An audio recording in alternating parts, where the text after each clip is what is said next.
El grito rasgó la noche como una cuchilla afilada, agudo y desesperado, proveniente de un niño que corría por las calles empapadas de la Ciudad de México con sus tenis de marca, salpicando agua sucia a cada paso, mientras sus pequeñas manos temblaban manchadas de rojo.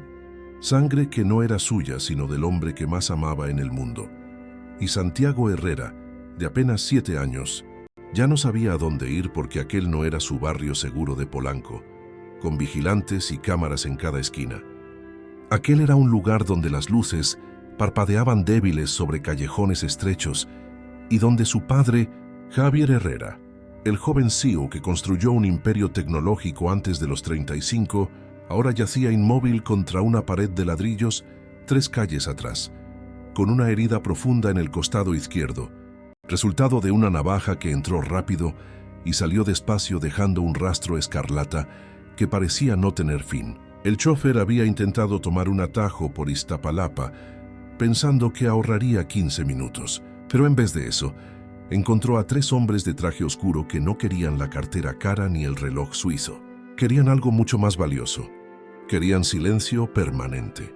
Estás a punto de escuchar una hermosa y conmovedora historia. Suscríbete al canal, por favor, y comenta desde qué lugar nos ves. Auxilio, que alguien me ayude, por favor, mi papá se está muriendo. Ya las palabras salían entrecortadas de la garganta de Santiago mientras pasaba junto a personas que desviaban la mirada, que metían a sus hijos a casa, que fingían no oír, porque en aquel pedazo olvidado de la ciudad, cada uno cuidaba de su propia supervivencia, y un niño llorando era solo un sonido más en la sinfonía urbana de la desesperación. Pero entonces Santiago la vio, una figura pequeña y encogida cerca de un contenedor de basura oxidado, cubierta por una cobija que un día fue rosa, pero ahora era solo una masa de tela rota y sucia, y cuando ella levantó la cabeza, notó el cabello rubio y enredado cayendo sobre un rostro demasiado delgado para una niña, ojos azules que parecían haber visto cosas que ningún niño debería ver, y había en ellos una profundidad aterradora, como si esa diminuta niña ya hubiera vivido varias vidas en sus pocos años. Por favor, la voz de Santiago salió en un susurro ronco mientras se arrodillaba frente a ella, sin importarle que sus rodillas se hundieran en el charco lodoso. Necesito ayuda.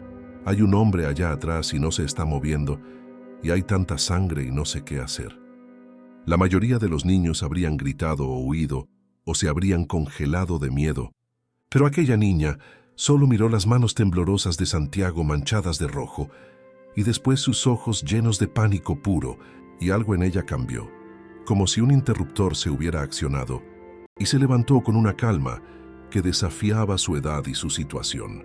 «Llévame con él», fueron las únicas palabras que salieron de su boca, con una voz ronca de quien no hablaba mucho, de quien había aprendido que el silencio era a veces la mejor forma de sobrevivir.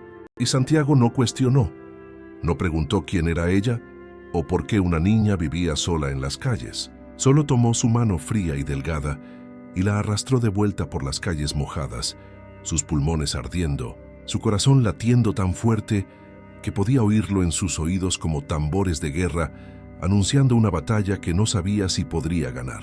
Cuando llegaron al callejón oscuro donde Javier estaba caído, la niña no dudó ni un segundo. Se arrodilló a su lado con movimientos que parecían ensayados 100 veces, sus pequeñas manos moviéndose con propósito sobre el cuerpo inerte del CEO, mientras presionaba 2 dedos contra su cuello buscando el pulso, y Santiago observaba hipnotizado mientras esa niña de la calle hacía cosas que él ni siquiera sabía que existían, revisando la respiración, examinando la herida con ojos clínicos que no correspondían con su tamaño. «Quítate la chamarra». La orden fue firme, y Santiago obedeció sin pensar, quitándose la chamarra cara que su abuela le había regalado en su último cumpleaños. La niña tomó la tela y la dobló con fuerza, creando una compresa improvisada que presionó contra la herida de Javier con una fuerza sorprendente para alguien tan pequeña. Después rasgó su propio suéter andrajoso en tiras largas que usó para atar alrededor del torso del hombre herido, creando presión sobre el punto que sangraba, y cada movimiento era preciso, calculado, como si lo hubiera hecho muchas veces antes. «¿Cómo sabes hacer eso?». susurró Santiago con una mezcla de admiración y miedo a partes iguales. Pero la niña no respondió de inmediato. Estaba ocupada verificando las vías respiratorias de Javier, inclinando su cabeza ligeramente hacia atrás, colocando la cobija sucia sobre sus piernas para mantener el calor corporal. Solo después de terminar todos esos pasos, finalmente miró a Santiago con aquellos ojos demasiado viejos y dijo con una voz casi inaudible: «Mi papá me enseñó antes de que...» y se detuvo a mitad de la frase, como si las siguientes palabras fueran vidrios en su garganta, como si completar ese pensamiento fuera abrir una herida que aún sangraba por dentro. Las sirenas finalmente rasgaron el silencio de la noche, rojas y blancas pintando las paredes del callejón, y los paramédicos corrieron con sus maletines de equipo, sus voces profesionales llenando el aire con términos médicos que Santiago no entendía del todo. Pero sí entendió la mirada de sorpresa en el rostro del paramédico principal, cuando vio el vendaje improvisado, la forma en que la herida había sido estabilizada. Se giró hacia la niña con respeto genuino en los ojos. «¿Tú hiciste esto, pequeña?», preguntó el paramédico, y la niña solo asintió, sus ojos ya buscando una salida, ya planeando su escape porque quedarse significaba preguntas, y las preguntas significaban autoridades, y las autoridades significaban el sistema que no la protegió cuando más lo necesitó. «¿Cuántos años tienes?», insistió él, y la voz de ella fue un hilo fino cuando respondió: «7».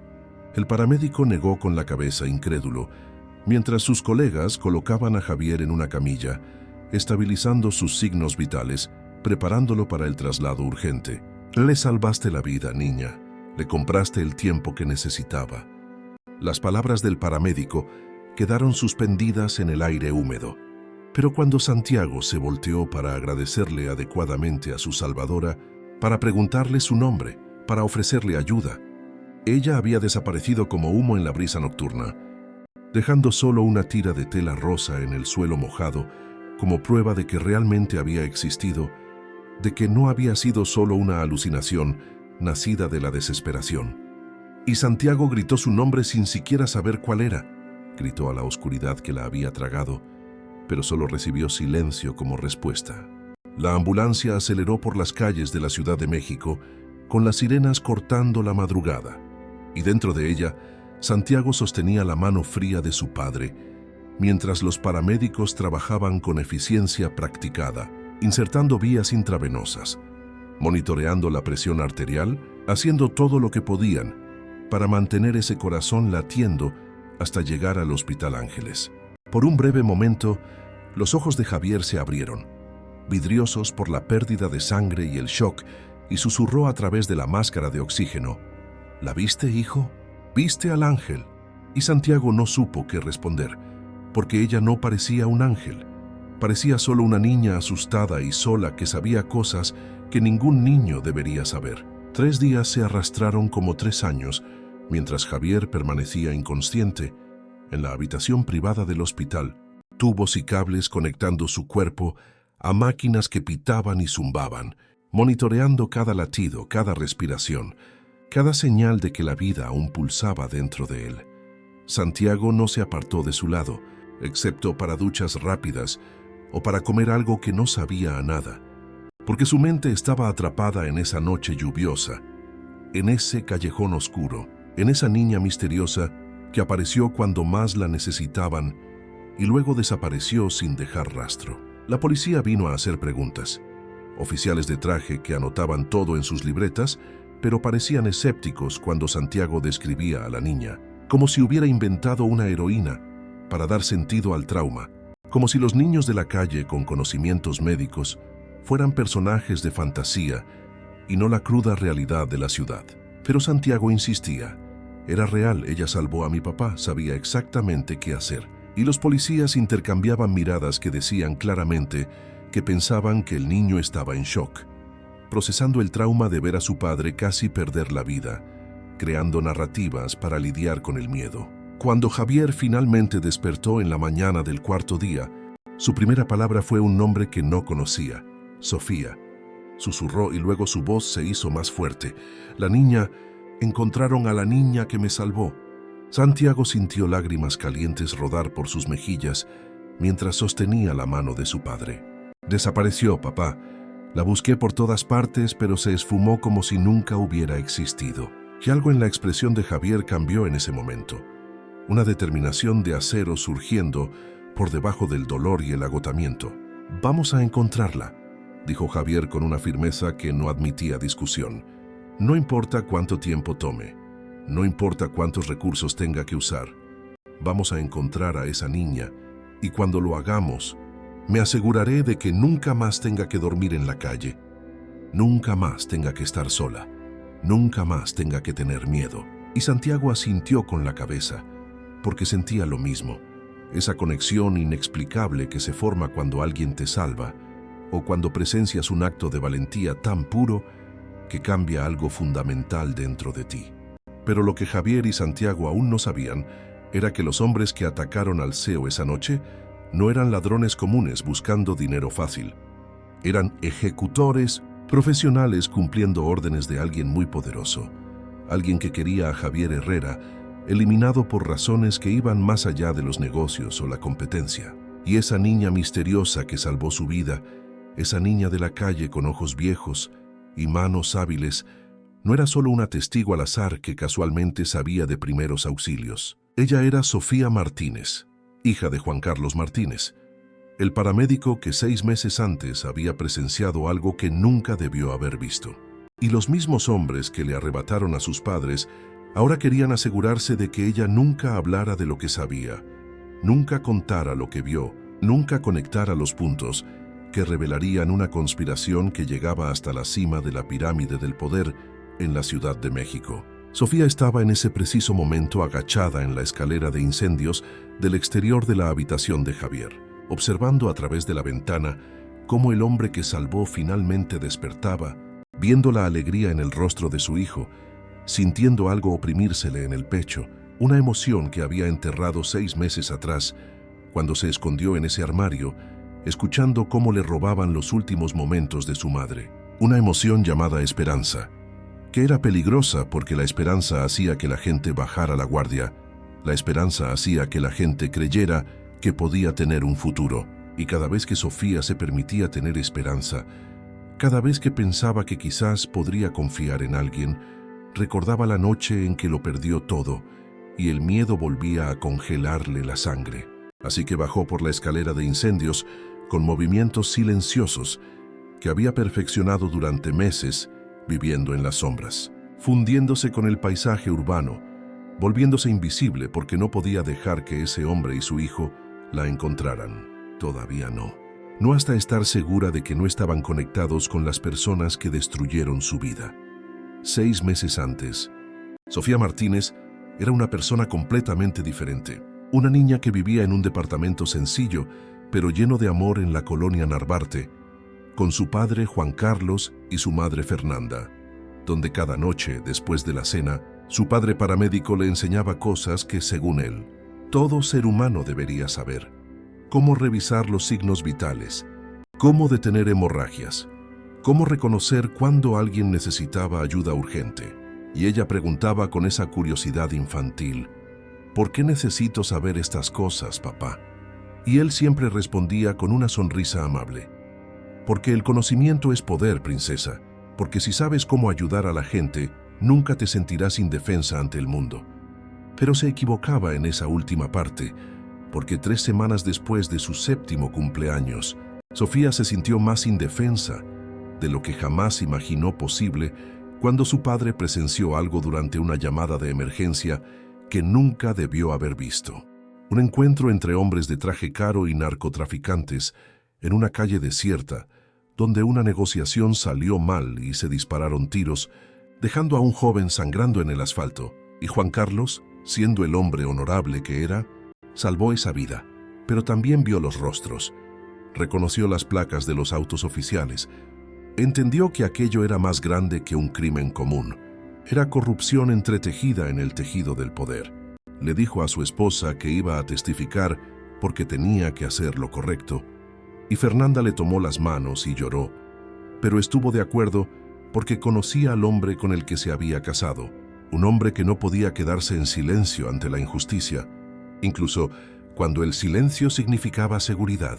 Y 3 días antes de que Juan Carlos tuviera programado reunirse con los fiscales federales, unos hombres irrumpieron en el departamento durante la noche mientras Sofía jugaba a las escondidas con su madre. Estaba tan bien escondida en el armario de la habitación que su madre no pudo encontrarla antes de que la puerta principal fuera derribada y voces masculinas llenaran el espacio con órdenes frías e indiferentes. Sofía se quedó congelada en ese armario oscuro, respirando el olor a madera y naftalina mientras escuchaba los gritos de su madre, las palabras duras de su padre intentando proteger a la familia, los sonidos que vinieron después y que no podía procesar del todo porque su mente de 7 años no tenía referencia para ese tipo de violencia. Y luego vino el silencio, pesado como el plomo, el tipo de silencio que dice que algo fundamental ha cambiado en el universo, que nada volverá a ser como antes. Se quedó en ese armario durante 8 horas completas, apenas atreviéndose a respirar, escuchando a los hombres registrar cada rincón del departamento, buscando algo o a alguien, sus botas pesadas pasando tan cerca del armario que podía sentir las vibraciones en el suelo. Y uno de ellos dijo: «El tipo tenía una hija, el jefe quiere todos los cabos sueltos atados». Y otro respondió: «No encontramos nada, debe estar en casa de algún amigo, volveremos mañana». Cuando finalmente oyó cerrarse la puerta y los pasos alejarse, Sofía esperó 1 hora más antes de atreverse a salir. Y cuando abrió la puerta del armario y entró en la sala, encontró policías por todas partes. Cinta amarilla dividiendo las habitaciones, flashes de cámaras fotografiando cada detalle, y 2 bultos cubiertos con sábanas blancas que ella sabía que eran sus padres, aunque nadie lo dijera explícitamente, aunque todos intentaran alejarla de esa visión, aunque una trabajadora social de voz suave intentara llevarla a un refugio temporal, prometiendo que todo estaría bien. Pero Sofía sabía que nada volvería a estar bien nunca más. Había oído a los hombres hablar de atar cabos sueltos, había entendido que si descubrían que estaba viva, vendrían a terminar el trabajo. Así que, cuando la trabajadora social se distrajo un momento hablando con un policía, Sofía hizo lo que su padre le había enseñado en tantas lecciones prácticas sobre supervivencia urbana. Se hizo pequeña, se hizo invisible, se deslizó entre la confusión de gente y desapareció en las calles de la Ciudad de México, donde comenzó una vida que ninguna niña debería tener que vivir. Los primeros días fueron los peores, durmiendo en cajas de cartón detrás de tiendas cerradas, comiendo restos que encontraba en la basura, temblando de frío y miedo a partes iguales. Pero Sofía tenía algo que muchos niños de la calle no tenían. Tenía el entrenamiento que su padre le había dado, sin saber que la estaba preparando para sobrevivir a lo inimaginable. Sabía cómo encontrar agua potable, cómo reconocer comida en mal estado, cómo tratar heridas pequeñas y, lo más importante, sabía cómo observar, cómo identificar el peligro antes de que se acercara demasiado. Así fue como sobrevivió durante 6 largos meses, aprendiendo los ritmos de la calle, los lugares seguros y los peligrosos, las personas que podían ayudar y las que definitivamente harían daño. Y desarrolló un instinto casi sobrenatural para detectar cuándo los hombres de traje andaban por la zona buscándola, porque nunca se rindieron por completo. Nunca dejaron de buscar a la niña que algún día podría conectar los puntos y exponer todo lo que habían hecho. Durante esos meses, Sofía también hizo algo que ningún adulto esperaría de una niña de su edad. Comenzó a recolectar pruebas. Usando cámaras desechables robadas, fotografiaba a los mismos hombres que mataron a sus padres cuando los veía en las calles, memorizando placas de autos, rostros, patrones de movimiento. Y se coló en lugares a los que una niña no debería poder acceder, usando su pequeño tamaño como ventaja, deslizándose por ventanas, aprendiendo a forzar cerraduras con un veterano de la calle que se apiadó de ella y le enseñó algunos trucos de supervivencia. Estaba construyendo un caso, pieza por pieza, foto por foto, porque su padre había muerto intentando hacer lo correcto y ella no iba a dejar que ese sacrificio fuera en vano. No iba a dejar que esos hombres siguieran destruyendo vidas impunemente. Y todo ese tiempo, Llevaba una memoria USB barata, colgada de una cadena alrededor del cuello, donde guardaba copias digitales de todo lo que encontraba. Todas las pruebas que un día, tal vez, podrían traer justicia para su familia. Fue esa misión obsesiva la que la llevó a ese callejón esa noche lluviosa, porque estaba siguiendo a uno de los hombres que había reconocido como parte del grupo que irrumpió en su departamento. Y cuando vio el ataque a Javier Herrera, cuando se dio cuenta de que eran los mismos ejecutores, los mismos métodos, la misma frialdad calculada, algo dentro de ella hizo clic y entendió que no podía quedarse solo observando. No podía dejar que otra familia fuera destruida de la forma en que lo fue la suya. Por eso respondió al grito desesperado de Santiago. Por eso usó todo lo que su padre le enseñó para salvar la vida de un extraño. Porque en el fondo seguía siendo la niña que creía que hacer lo correcto importaba, incluso cuando el mundo entero parecía decir lo contrario. Y ahora, agachada en esa escalera de incendios observando a Javier despertar en el hospital, Sofía tomó una decisión que lo cambiaría todo. Iba a confiar en ellos, iba a arriesgarse a acercarse, porque tal vez, solo tal vez, no necesitaba hacer esto sola. Tal vez existían personas lo suficientemente buenas como para ayudarla a terminar lo que su padre comenzó. Pero antes de poder actuar sobre esa decisión, necesitaba estar absolutamente segura de que Javier Herrera no estaba conectado con los hombres que destruyeron su vida. Necesitaba investigar, observar, recolectar información. Y así fue como Sofía pasó las siguientes semanas siguiendo discretamente a la familia Herrera, aprendiendo sus patrones, sus rutinas, buscando cualquier señal de que pudieran ser peligrosos. Y cuanto más observaba, más veía cosas que le recordaban a su propia familia. La forma en que Javier miraba a Santiago con amor incondicional, la forma en que Santiago hablaba animadamente sobre sus días, en la escuela incluso cuando estaba preocupado por la recuperación de su padre, la forma en que se apoyaban mutuamente a través del dolor y el miedo. Fue durante una de esas sesiones de observación que Sofía vio algo que lo cambió todo. Vio a un hombre de traje oscuro, un hombre que reconoció como uno de los que estuvieron esa noche en el callejón, parado afuera del hospital fumando un cigarro y hablando por teléfono. Y los instintos de Sofía gritaron peligro, porque ese hombre no estaba allí por casualidad. Estaba vigilando, esperando, planeando algo. Y cuando se acercó lo suficiente para escuchar fragmentos de la conversación, la sangre se le heló en las venas. «El objetivo sigue vivo», dijo el hombre con una voz baja pero clara. «Sí, el chico lo visita todos los días. Herrera está haciendo preguntas sobre la niña de la calle, intentando encontrarla». Hubo una pausa, donde obviamente alguien hablaba del otro lado de la línea. «No, todavía no hemos localizado a la niña Martínez, pero si aparece cerca de Herrera de nuevo, el mismo protocolo que con la familia, sin sobrevivientes, sin testigos». Sofía retrocedió lentamente, cada célula de su cuerpo vibrando con adrenalina y miedo, porque ahora lo entendía por completo. Javier Herrera no era el enemigo, era otra víctima, otro objetivo de los mismos hombres que mataron a sus padres. Y esos hombres sabían que ella había ayudado a Javier, sabían que era una testigo, sabían que si ella y Javier se conectaban, podrían juntar suficiente información para exponer toda la operación. Tenía que advertirles, tenía que protegerlos. Pero ¿cómo hacerlo sin exponerse por completo? Sin ponerlos a todos en un peligro aún mayor. Y fue mientras luchaba con estas preguntas imposibles que Sofía tomó la decisión más valiente de su corta vida. Iba a dejar de esconderse. Iba a dejar de hacer esto sola. Iba a confiar en que existían personas en el mundo que todavía luchaban por lo que era correcto, e incluso cuando lo correcto era peligroso, incluso cuando lo correcto podría costarles todo. La decisión de confiar no fue fácil para Sofía Martínez. Cada fibra de su ser le gritaba que siguiera corriendo, que permaneciera en las sombras donde había sobrevivido durante 6 duros meses. Pero algo fundamental cambió cuando escuchó a ese hombre hablar sobre el mismo protocolo.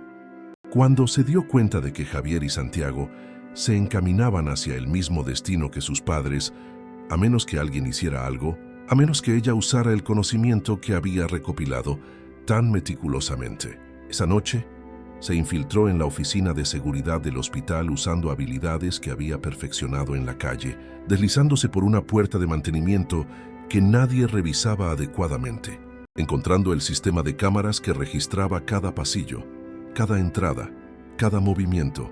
Necesitaba pruebas concretas, evidencia en video que mostrara a los hombres que atacaron a Javier, que conectara ese ataque con los mismos criminales que mataron a su familia. Trabajó rápidamente con manos sorprendentemente hábiles para una niña, navegando por los menús digitales, encontrando las grabaciones de la noche del ataque, copiando todo a su memoria USB.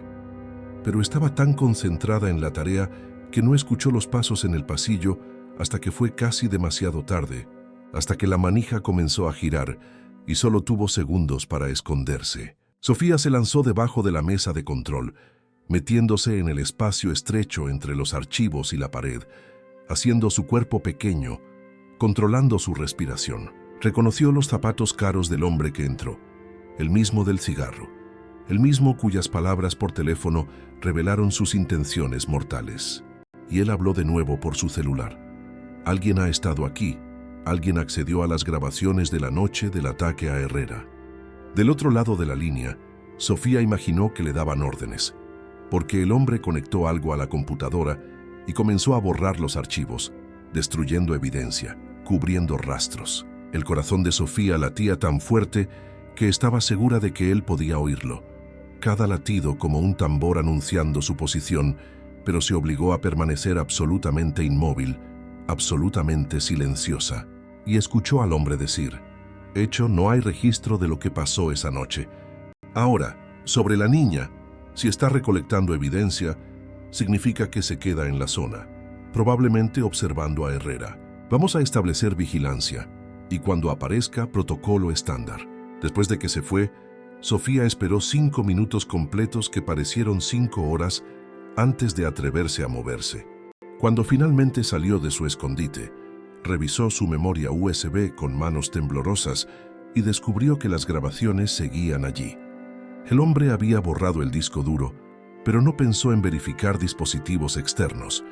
No imaginó que una niña de 7 años sería lo suficientemente inteligente como para hacer una copia antes de que él llegara. Y Sofía sintió una pequeña victoria en ese momento, aunque sabía que la guerra estaba lejos de terminar. Sabía que no podía posponerlo más. Tenía que hablar con Javier, tenía que advertirle del peligro, pero ¿cómo hacerlo de forma segura? ¿Cómo acercarse sin poner a todos en la mira inmediata de esos hombres? Y fue mientras planeaba su siguiente movimiento que escuchó algo que le heló la sangre. Voces en el pasillo, varias voces, hombres comunicándose por radio. Entendió que habían descubierto la intrusión más rápido de lo que esperaba, que estaban registrando el hospital, buscándola en ese preciso momento. Sofía corrió, sus pies descalzos silenciosos sobre el linóleo frío. Giró en un pasillo y vio a más hombres viniendo de la dirección opuesta. Estaba rodeada sin salida obvia. Y entonces pensó en las palabras de su padre. A veces lo más valiente no es luchar sola, princesa. A veces es saber cuándo pedir ayuda. Y Sofía tomó una decisión que contradecía todos sus instintos de supervivencia. Corrió no para alejarse de Javier Herrera, sino hacia él. Salió disparada por el pasillo hacia su habitación, con hombres gritando detrás de ella, alcanzándola, casi atrapándola, y entró como una explosión por la puerta de la habitación en el momento en que unos dedos tocaban la parte trasera de su sucia camisa. «Por favor», y la palabra salió en un grito desesperado, mientras Sofía se lanzaba detrás de la cama del hospital. «Van a matarme como mataron a mis padres. ¿Cómo intentaron matarlo a usted, señor Herrera? Por favor, no deje que me maten también». Y vio la expresión de Javier cambiar de la sorpresa a una feroz determinación, mientras entendía quién era ella, la niña que había buscado durante semanas, la pequeña heroína que le salvó la vida, apareciendo finalmente, pero en circunstancias terribles. «Nadie te va a hacer daño», dijo Javier con una autoridad que hizo que Santiago corriera a ponerse también delante de Sofía, formando una barrera humana de protección.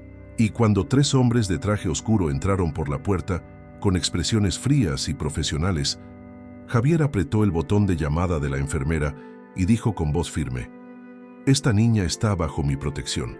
Si quieren llevársela, tendrán que pasar por la policía, los servicios sociales y mis abogados. Ya he llamado a la detective Jiménez y está en camino. Era un farol, pero uno bueno porque esos hombres no podían arriesgarse a una escena pública, no con personal del hospital potencialmente llegando, no con testigos. Y el líder de ellos miró a Sofía con ojos que prometían que aquello no había terminado antes de darse la vuelta y salir con sus compañeros, desapareciendo como sombras que retroceden ante la luz. Y Sofía se derrumbó contra la pared, temblando incontrolablemente ahora que el peligro inmediato había pasado. Santiago se movió lentamente, con cuidado, como si se acercara a un animal herido, y le extendió la mano. «Está bien», dijo con amabilidad. «Estás a salvo ahora. Mi papá no miente. Si dijo que te protegerá, lo hará». Y Sofía miró esa mano extendida, limpia y cuidada, tan diferente de sus propias manos sucias y arañadas, y luego miró los rostros de Javier y Santiago, y vio en ellos algo que no había visto en 6 meses. Vio a personas que genuinamente querían ayudar sin pedir nada a cambio. Y lentamente, con vacilación, tomó la mano de Santiago. «Mataron a mi mamá y a mi papá porque papá iba a testificar sobre algo que vio», susurró Sofía con la voz quebrada. «Y ahora quieren matarme a mí también, y los matarán a ustedes si me ayudan». No quería traerles esto, pero no tenía a dónde más ir. Y las lágrimas finalmente llegaron. Lágrimas que había contenido durante 6 meses, lágrimas por todo lo que perdió y todo lo que aún podía perder. Javier tomó su teléfono, y esta vez sí llamó de verdad a la detective Patricia Jiménez. Y cuando la detective llegó 30 minutos después, con 2 oficiales uniformados, Sofía contó su historia por primera vez por completo, desde el armario hasta la calle, desde las pruebas recolectadas hasta el peligro actual, y entregó la memoria USB que contenía meses de trabajo meticuloso, meses de observación y documentación que una niña de 7 años no debería tener que hacer. Patricia Jiménez, una mujer de 40 años con ojos amables pero astutos, se arrodilló al nivel de Sofía y dijo: «Eres la niña más valiente que he conocido, Sofía Martínez, y vamos a asegurarnos de que las personas que le hicieron esto a tu familia paguen por lo que hicieron, te lo prometo». Y hubo algo en su voz, una convicción sincera, que hizo que Sofía creyera que tal vez, finalmente, había encontrado aliados de verdad en esa lucha que parecía imposible. En las horas que siguieron, Patricia conectó la memoria USB a su laptop, y lo que apareció en la pantalla hizo que su rostro palideciera. Las pruebas que Sofía había recopilado eran extraordinarias. Fotografías de hombres conocidos en reuniones que no deberían ocurrir, grabaciones del ataque a Javier que mostraban rostros y placas de autos claramente. Documentos que Sofía había fotografiado durante sus incursiones en oficinas, mostrando conexiones entre el crimen organizado y funcionarios del gobierno. Y todo estaba meticulosamente organizado, fechado, categorizado con una atención al detalle que rivalizaba con investigaciones profesionales. «¿Cómo conseguiste todo esto?», preguntó Patricia con una mezcla de admiración e incredulidad. Y Sofía simplemente respondió: «Mi papá me enseñó a prestar atención. Dijo que los detalles pueden salvar vidas, y yo necesitaba salvar la mía. Necesitaba asegurarme de que su sacrificio significara algo». Y entonces Patricia entendió que no estaba tratando con una niña traumatizada común. Estaba tratando con alguien que había transformado su trauma en misión, su dolor en propósito, su miedo en determinación. Pero las noticias no eran todas buenas. Patricia explicó que las pruebas conectaban a personas poderosas, incluyendo políticos de alto rango, oficiales de policía corruptos, jueces que hacían la vista gorda a los crímenes siempre que recibieran su parte. Y eso significaba que no podían confiar en el sistema normal. No podían simplemente presentar las pruebas y esperar que la justicia siguiera su curso, porque el sistema estaba infectado desde dentro, comprometido a niveles que hacían que cada acción se volviera peligrosa. «Necesitamos ir despacio», dijo Patricia. «Construir un caso a prueba de balas, asegurarnos de que cuando actuemos podamos arrestarlos a todos a la vez, porque si descubren que estamos investigando, destruirán pruebas, desaparecerán testigos, harán que todo parezca que nunca sucedió». Pero miró a Sofía y añadió: «Ya no estás sola, niña. Ahora tienes gente luchando a tu lado, y vamos a terminar esto. Haremos que tu padre se sienta orgulloso». Javier, que había permanecido en silencio observándolo todo, finalmente habló: «Se quedará con nosotros. Empezaré el proceso legal para convertirme en su tutor temporal. Necesita un lugar seguro y una familia, y Santiago no tendrá que pasar por esto solo desde que perdió a su madre. Tal vez todos nos necesitemos los unos a los otros». Y Sofía lo miró con los ojos muy abiertos, porque la oferta era tan inesperada, tan generosa, tan aterradora en su posibilidad de esperanza. «No quiero ser una carga», susurró Sofía. Y Javier rió, una risa amable y triste. «Me salvaste la vida, niña. ¿Cómo serías una carga? Además, tú y Santiago ya parecen tener una conexión, y él necesita una hermana tanto como tú necesitas una familia. ¿Qué dices? ¿Quieres intentar ser parte de nuestra familia?» Y Sofía no pudo hablar porque tenía la garganta cerrada por la emoción, pero asintió con la cabeza, un movimiento pequeño pero definitivo que cambiaría el curso de todas sus vidas para siempre. Y Santiago la atrajo hacia un abrazo que ella devolvió con vacilación al principio, pero luego con una fuerza creciente, porque estaba tan cansada de ser fuerte sola, tan cansada de tener miedo, tan cansada de no tener a nadie. Pero el peligro no había pasado. De hecho, apenas comenzaba, porque esa misma noche, mientras Sofía dormía por primera vez en una cama real en la habitación de huéspedes de la mansión de los Herrera en Bosque Real, rodeada de seguridad privada que Javier había contratado, los hombres que la querían muerta se reunían en una oficina oscura en el centro de la Ciudad de México, planeando su siguiente jugada, discutiendo cómo eliminar el problema antes de que las pruebas pudieran ser usadas en su contra. Y llegaron a una conclusión simple y brutal: si no podían atrapar a Sofía fácilmente, harían algo que la obligara a exponerse. Iban a amenazar lo único que le quedaba por perder, su nueva familia. Y con esa decisión tomada, comenzaron a preparar un ataque que pondría a prueba no solo la valentía de Sofía, sino la fuerza de los lazos que apenas había comenzado a formar con Javier y Santiago.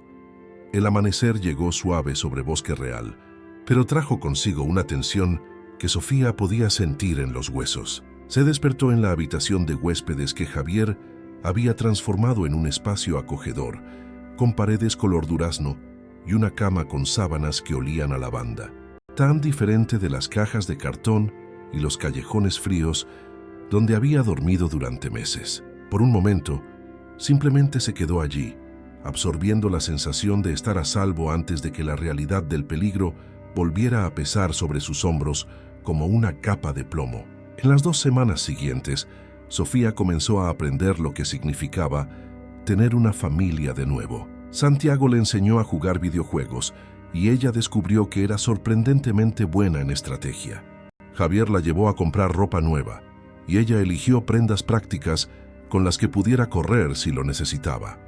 Los viejos hábitos morían lentamente y la inscribieron en terapia con la doctora Elena Ramos, una psicóloga especializada en trauma infantil que no presionaba a Sofía para que hablara, sino que creaba espacios seguros donde las palabras podían salir a su propio tiempo.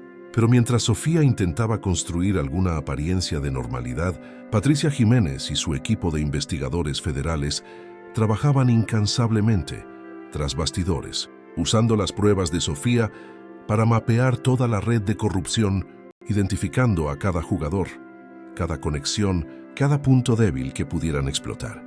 Descubrieron que todo conducía a un hombre, el senador Ricardo Morales, un político carismático que se postulaba para gobernador de la Ciudad de México con promesas de combatir el crimen, cuando en realidad era el maestro que orquestaba la sinfonía de corrupción que infectaba la ciudad. Fue Juan Carlos, el padre de Sofía, quien había presenciado a Morales en una escena del crimen 6 meses antes, presente en un encuentro entre narcotraficantes que salió mal. Y cuando Juan Carlos dijo que iba a testificar, cuando rechazó las amenazas y las ofertas de soborno, Morales ordenó su eliminación porque no se podía permitir que un paramédico honesto destruyera décadas de construcción de poder. Y el ataque a Javier Herrera siguió la misma lógica. El software de encriptación que la empresa de Javier estaba desarrollando para contratos gubernamentales habría expuesto las comunicaciones secretas de Morales con el crimen organizado, por lo que el CEO necesitaba ser silenciado antes de que se firmara el contrato. Ahora, con Sofía bajo protección y las pruebas siendo compiladas, Morales sabía que su imperio estaba amenazado, que esa niña de 7 años se había convertido en la mayor amenaza para su existencia. Y tomó una decisión desesperada.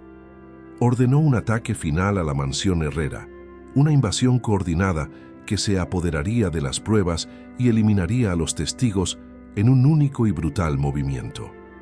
Y no sabía que su llamada telefónica dando esas órdenes había sido interceptada por Patricia Jiménez, quien ahora tenía causa probable para órdenes de arresto, pero aún no tenía a todos los criminales identificados. Todavía necesitaba unos días más para asegurar que toda la red pudiera ser desmantelada de una vez. 3 días antes del plazo que Patricia había establecido para los arrestos, el ataque llegó en una tarde soleada, cuando Sofía y Santiago estaban en la piscina del patio trasero aprendiendo a nadar, porque Sofía había confesado que nunca había aprendido bien y Santiago había hecho su misión personal cambiar eso. Y estaban riendo de verdad cuando la alarma de seguridad comenzó a sonar, fuerte y aguda. Sofía vio a Javier corriendo hacia ellos, gritándoles que entraran a la casa, que fueran al cuarto de pánico en el sótano, y vio el humo comenzando a elevarse desde el frente de la propiedad, donde habían lanzado cócteles Molotov a través de las ventanas. Santiago se congeló de miedo, pero Sofía, que había sobrevivido 6 meses en la calle, que había desarrollado instintos de supervivencia afilados como navajas, lo agarró de la mano y lo jaló. «¡Corre!», le gritó. «No mires atrás, solo corre». Y salieron disparados a través del jardín hacia la puerta trasera, mientras hombres armados invadían por el frente, mientras el fuego se extendía demasiado rápido, consumiendo cortinas y muebles, llenando el aire con humo negro y tóxico. Javier los alcanzó y los empujó adentro, cerrando puertas detrás de ellos, y corrieron hacia el sótano, donde el cuarto de pánico ofrecía paredes reforzadas y una línea telefónica independiente que Javier usó para llamar a emergencias, a Patricia Jiménez, a todos los que pudieran ayudar. Sofía escuchó su voz firme dando la dirección y los detalles mientras Santiago se aferraba a ella temblando, y ella lo abrazó de vuelta, pensando en cómo se habían invertido los papeles, cómo ella, que había sido salvada, ahora estaba ofreciendo consuelo. Los atacantes sabían del cuarto de pánico. Gritaban desde afuera, exigiendo que Sofía saliera, prometiendo que nadie más saldría herido si tan solo se entregaba. Y por un momento terrible, Sofía lo consideró. Consideró sacrificarse para salvar a Javier y Santiago, para proteger a las personas que le habían mostrado bondad cuando el mundo entero parecía cruel. Pero Javier le sujetó los hombros y dijo: «Ni por un segundo lo pienses. Somos una familia ahora. Y la familia no se abandona, pase lo que pase. Así que nos quedamos juntos, luchamos juntos, sobrevivimos juntos». Las sirenas finalmente rasgaron el aire, muchas sirenas, policía y bomberos y agentes federales, porque Patricia Jiménez había anticipado que algo así podría suceder y había mantenido equipos en alerta. Los atacantes huyeron cuando se dieron cuenta de que estaban superados en número, dejando destrucción pero no victoria, dejando una casa quemada pero una familia intacta. Y cuando finalmente fue seguro salir del cuarto de pánico, cuando Sofía vio lo que quedaba de la primera casa real que había tenido en 6 meses, no lloró. En cambio miró a Javier y a Santiago, cubiertos de hollín pero vivos, y dijo: «Ganamos. Intentaron quebrarnos, pero ganamos». Patricia Jiménez llegó con malas noticias atemperadas por buenas. La mansión estaba destruida, pero habían capturado a 2 de los atacantes y, bajo interrogatorio, los hombres comenzaron a hablar, dando nombres, detalles, conexiones. Y con esas confesiones añadidas a las pruebas de Sofía, el caso estaba finalmente completo, lo suficientemente fuerte para sobrevivir cualquier desafío legal, lo suficientemente completo para desmantelar toda la red de una vez. «Los arrestaremos a todos mañana», dijo Patricia, «pero ustedes necesitan ir a una casa de seguridad federal, a algún lugar que nadie conozca, donde puedan quedarse hasta que terminen los juicios, porque esto llevará meses, quizás años, y necesitan estar protegidos durante todo el proceso. Y Javier asintió, aceptando la necesidad aunque odiaba la idea de vivir escondido. Y Sofía se preguntó si algún día su vida sería normal, si algún día podría simplemente ser una niña sin mirar por encima del hombro. El arresto del senador Morales ocurrió al amanecer, con docenas de agentes federales coordinándose simultáneamente en 20 ubicaciones diferentes, atrapando a políticos corruptos en sus casas, a oficiales de policía en sus comisarías, a criminales en sus escondites. Fue como ver una telaraña deshacerse hilo por hilo. Y cuando las noticias mostraron a Morales siendo llevado esposado, cuando el presentador explicó los cargos de corrupción y conspiración para asesinar, Sofía sintió que algo cambiaba dentro de ella. No era exactamente alivio, porque el dolor de perder a sus padres nunca desaparecería por completo, pero era justicia, era validación, era la prueba de que su padre no murió en vano. El juicio comenzó 4 meses después, en una sala de tribunal federal abarrotada de periodistas y curiosos, y Sofía tuvo que testificar. Tuvo que sentarse en esa silla de testigo que parecía tragársela de tan grande y responder preguntas sobre la noche más terrible de su vida, sobre los meses que pasó sola, sobre las pruebas que recolectó con una determinación que desafiaba su edad. Y cuando el abogado defensor intentó desacreditarla, intentó pintarla como una niña problemática que inventaba historias, Javier se levantó en la galería y dijo: «Esa niña me salvó la vida. Esa niña sobrevivió a lo imposible. Esa niña tiene más integridad y valentía que todos nosotros juntos. Así que respétela». El jurado tardó solo 2 horas en deliberar porque las pruebas eran abrumadoras, los testimonios corroborantes, y cuando se leyó el veredicto de culpable para todos los cargos, cuando el juez sentenció a Morales a cadena perpetua sin posibilidad de libertad condicional, Sofía finalmente se permitió sentir que tal vez, solo tal vez, podría dejar de correr, podría comenzar a construir un futuro, en lugar de solo sobrevivir al presente. 3 meses después, en una mañana soleada de sábado, Sofía estaba en el tribunal de familia para una audiencia muy diferente. Llevaba un vestido azul que Santiago le había ayudado a elegir, su cabello rubio finalmente limpio y peinado. Y cuando la jueza le preguntó si entendía lo que significaba la adopción, si era eso lo que realmente quería, Sofía miró a Javier, que había cumplido cada promesa, a Santiago, que se había convertido en el hermano que nunca tuvo, y dijo con voz clara y segura: «Sí, señora jueza, quiero ser parte de esta familia para siempre. Es un honor para mí conceder esta adopción», dijo la jueza con lágrimas en los ojos, porque conocía la historia completa, conocía el trauma y la valentía y la resiliencia. «Sofía Martínez Herrera, bienvenida oficialmente a tu familia». Y hubo aplausos en la sala, y Sofía corrió a los brazos de Javier y Santiago, y por primera vez en casi un año se sintió completa. No porque hubiera olvidado a sus padres biológicos, sino porque había aprendido que el amor no es un recurso finito. Puedes amar a las personas que perdiste y amar a las personas que encontraste. Puedes honrar el pasado mientras construyes el futuro. La celebración fue pequeña e íntima, en la nueva casa que Javier había comprado en la Colonia del Valle, lejos de los recuerdos traumáticos, pero aún en la Ciudad de México. Porque esa era la ciudad de Sofía, su ciudad, donde lo había perdido todo y lo había encontrado todo de nuevo. Y Patricia Jiménez vino con un regalo especial, un álbum de fotos de Juan Carlos y Fernanda Martínez que había rescatado de las pertenencias de la familia en un depósito policial. Sofía sostuvo ese álbum contra su pecho y susurró: «Gracias, papá, por enseñarme a ser fuerte. Gracias, mamá, por enseñarme a amar. Siempre estarán aquí conmigo». Esa noche, Sofía colocó 2 fotografías en su mesita de noche. Una de sus padres biológicos sonriendo en una playa, otra de Javier y Santiago haciendo caras graciosas en la piscina.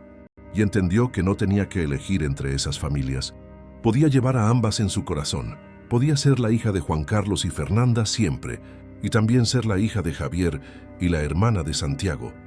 Porque la familia no se trata solo de quién te trajo al mundo, sino también de quién elige quedarse a tu lado cuando el mundo se desmorona. Los meses se convirtieron en años y Sofía floreció de maneras que nadie podría haber previsto. Esa noche lluviosa en el callejón, se destacó en la escuela, especialmente en ciencias, porque quería seguir los pasos de su padre biológico y convertirse en paramédica algún día para ayudar a la gente de la forma en que él lo hizo. Hizo amigos que no sabían de la niña de la calle que había sido, a menos que ella eligiera contarlo. Y elegía contarlo a veces, porque su historia era parte de ella y no era algo de lo que avergonzarse. Era la prueba de que los seres humanos pueden sobrevivir a lo inimaginable cuando tienen un propósito y personas que aman. Santiago se convirtió no solo en su hermano, sino en su mejor amigo. Eran inseparables, haciendo la tarea juntos, jugando videojuegos, teniendo largas conversaciones sobre sueños y miedos y todo lo demás. Y cuando Santiago entró en la adolescencia y comenzó a tener sus propias luchas, fue Sofía quien le ofreció sabiduría más allá de sus años, quien le recordó que la fuerza no significa no tener miedo. Significa tener miedo y hacer lo correcto de todos modos. Javier construyó un imperio aún más grande, pero nunca dejó que el trabajo consumiera a su familia. Estaba presente en los recitales escolares y los partidos de fútbol, en las cenas familiares y los fines de semana perezosos, y financió una organización sin fines de lucro dedicada a ayudar a los niños de la calle en la Ciudad de México, porque ahora entendía cuán frágil era la línea entre la seguridad y el peligro. Como un niño, podía caer por las grietas del sistema y desaparecer a menos que a alguien le importara lo suficiente como para atraparlo.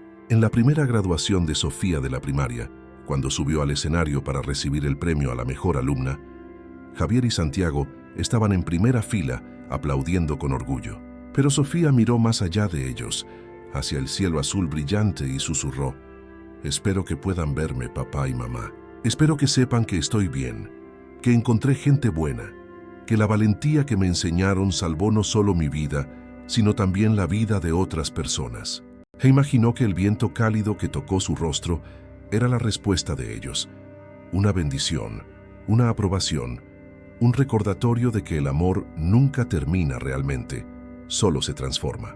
Años después, cuando Sofía tenía 15 años y estaba postulando a universidades con interés en medicina de emergencia, un periodista pidió entrevistarla sobre su historia, sobre cómo una niña de 7 años había derribado una red de corrupción y sobrevivido cuando todo estaba en su contra.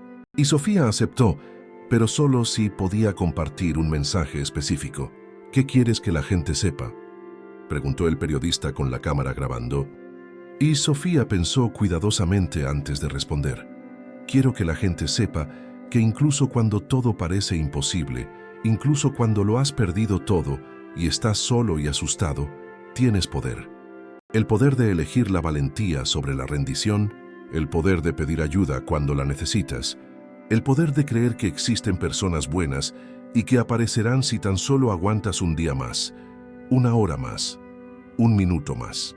Y miró directamente a la cámara y continuó: «Y si alguien que está viendo esto está pasando por algo difícil, si se siente solo o asustado o sin esperanza, quiero que sepa que no está solo, que su historia no ha terminado, que mañana puede ser el día en que todo cambie. Así que por favor sigue adelante. Por favor pide ayuda. Por favor cree que mereces ser salvado, porque lo mereces. Todos lo merecemos». La entrevista se volvió viral, compartida millones de veces, y Sofía recibió cartas de todo el país de personas que le contaban cómo su historia las había inspirado, cómo habían encontrado el valor para dejar situaciones abusivas o denunciar crímenes, o simplemente seguir adelante cuando querían rendirse. Y Sofía guardó cada carta en un archivo especial porque eran la prueba de que el dolor puede transformarse en propósito, que sobrevivir puede convertirse en prosperar, que la niña de la calle que fue se había convertido en algo más grande, un símbolo de resiliencia y esperanza. En el 10º aniversario de la noche en que todo comenzó, Sofía y su familia visitaron el callejón donde Javier casi pierde la vida, donde Sofía tomó la decisión de salvar a un extraño, sin saber que esa elección lo cambiaría todo. y el callejón ya no parecía aterrador a la luz del día. Era solo un pedazo de concreto entre edificios, ordinario y olvidable, excepto por lo que había sucedido allí. Sofía dejó flores donde su padre había caído, donde ella había usado el entrenamiento que él le dio para marcar la diferencia, y dijo en voz alta: «Gracias por enseñarme, papá, por darme las herramientas, no solo para sobrevivir, sino para ayudar a otros. Salvaste más vidas a través de mí de las que jamás sabrás». Javier le puso una mano en el hombro. «Tu padre estaría tan orgulloso de la mujer en la que te estás convirtiendo, Sofía. Así como yo estoy orgulloso, como Santiago está orgulloso, como cualquiera que conozca tu historia está orgulloso. Tomaste el peor momento de tu vida y lo transformaste en algo hermoso, algo que importa. Y ese es el mayor acto de valentía que conozco». Condujeron a casa juntos. Esa familia improbable forjada en la tragedia, pero mantenida unida por el amor. Y Sofía pensó en lo extraña que es la vida. Cómo puedes perderlo todo y aún encontrar razones para seguir adelante. Cómo las peores noches pueden llevar a los mejores amaneceres si tan solo aguantas. Y supo con certeza absoluta que aunque nunca olvidaría el dolor, aunque siempre llevaría las cicatrices de lo que sobrevivió, esas cicatrices no la definían. Eran solo parte de la historia más grande de quién era y en quién se estaba convirtiendo. Esa noche, Sofía escribió en su diario algo que se convertiría en su mantra. «Hoy elijo creer que mañana será mejor. Hoy elijo honrar mi dolor, transformándolo en propósito. Hoy elijo amar a las personas que me aman de vuelta. Hoy elijo estar agradecida por lo que tengo, en lugar de amargada por lo que perdí. Hoy elijo vivir en lugar de solo sobrevivir». Y firmó con su nombre completo, Sofía Martínez Herrera. Y por primera vez ese nombre no se sintió extraño, se sintió correcto. Se sintió como un hogar, se sintió como ella. Fin de la historia. Y si esta historia tocó tu corazón, si encontraste inspiración en el viaje de Sofía Martínez, te invitamos a compartir este mensaje de esperanza con otras personas que puedan necesitar escucharlo. Suscríbete al canal para más historias que celebran la valentía humana frente a la adversidad. Deja tu me gusta si crees que incluso en las horas más oscuras podemos encontrar la luz. Y comenta abajo contándonos qué parte de la historia resonó más contigo, porque tus palabras importan, tu historia importa, tú importas. Y juntos podemos crear un mundo donde ningún niño tenga que enfrentar solo lo que Sofía enfrentó, donde la familia no se defina solo por la sangre, sino por el amor, la elección y la presencia, donde la justicia prevalezca sobre la corrupción, donde la valentía venza al miedo, donde la esperanza siempre encuentre un camino.